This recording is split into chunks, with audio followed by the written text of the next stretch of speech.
Eduardo V. Manalo, ang aming pinakamamahal na tagapamahalang pangkalahatan.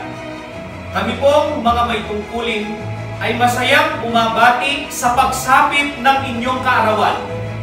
Happy birthday po! Mahal na mahal po namin kayo!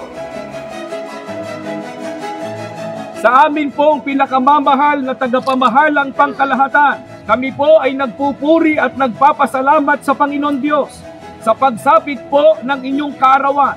At kami po ay buong pusong bumabati ng Happy birthday po! We love you po!